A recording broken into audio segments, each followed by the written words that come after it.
So this is a silicon wafer. This one happens to be 12 inches. In some of our factories, they're 8 inches in diameter. And so it's a single crystal of silicon that comes in with a mirror finish. And it's on top of that we do our processing. 1,000 process steps long, 90 days to create the fully featured semiconductors that we sell. Now, if you notice closely, you can see north-south and east-west, there are lines or highways.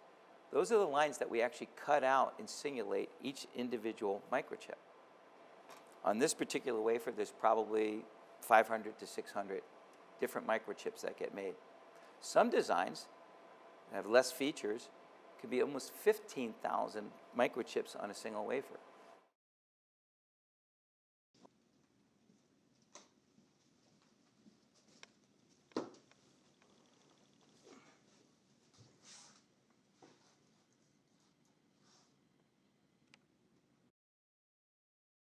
It used to be, in the 90s, that the US manufactured 37% of the world's chips.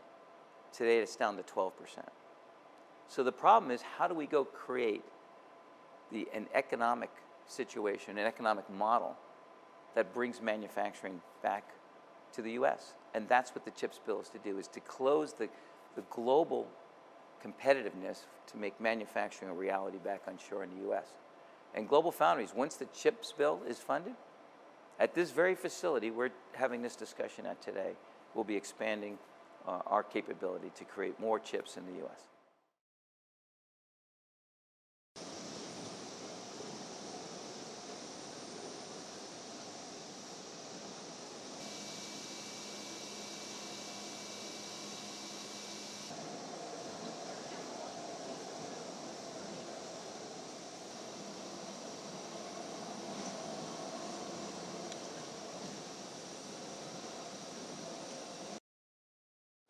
Yeah, so what you're seeing overhead is our Factory Automation System, or AMHS, which stands for Automated Material Handling System. And in this fab, it is a fully automated fab, which means all of our logistics of dropping off and retrieving material is actually happening from the overhead transport system.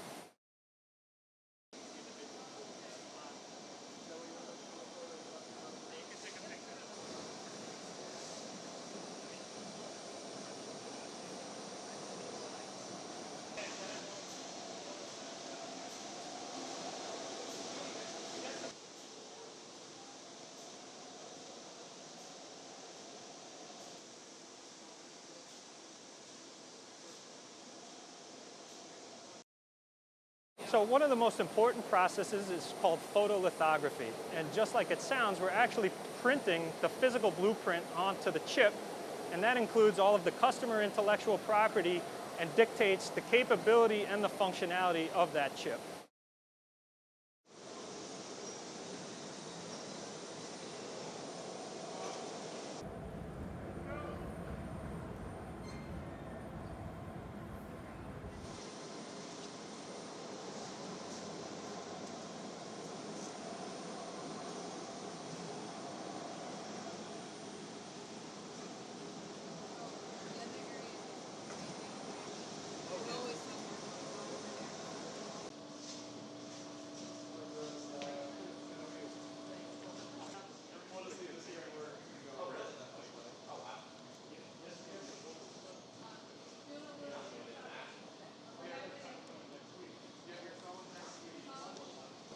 Turn up some tools, turn some tools down.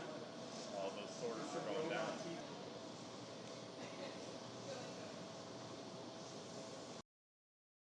Some side of the discussion is, well, $52 billion is a lot of money for the US to invest in this. Others say, really, is $52 billion enough? And I think here's the thing about creating manufacturing jobs, high-tech manufacturing jobs. They create their own economic outcomes. Some call them incentives. I think they're better characterized as investments, because investments imply a return. And once you create a manufacturing facility, it creates economic activity, and it has a return on that investment. And so I think $52 billion is a good start. Once the U.S. starts to see in the economic growth and the economic engine that creates, that'll look to make more investments to keep that going.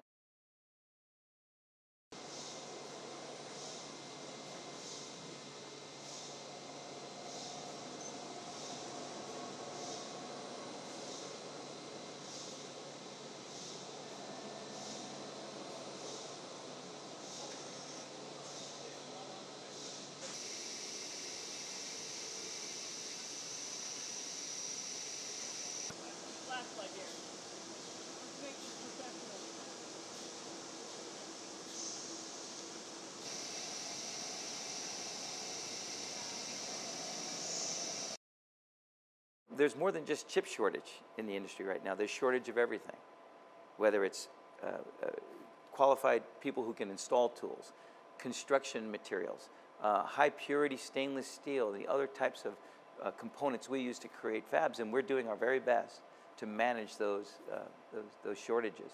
On top of that, even as we manufacture, we use a lot of specialty and high purity chemicals and gases. And every day we have to make sure that we're maintaining those supply lines and the logistics required to keep our fabs operating.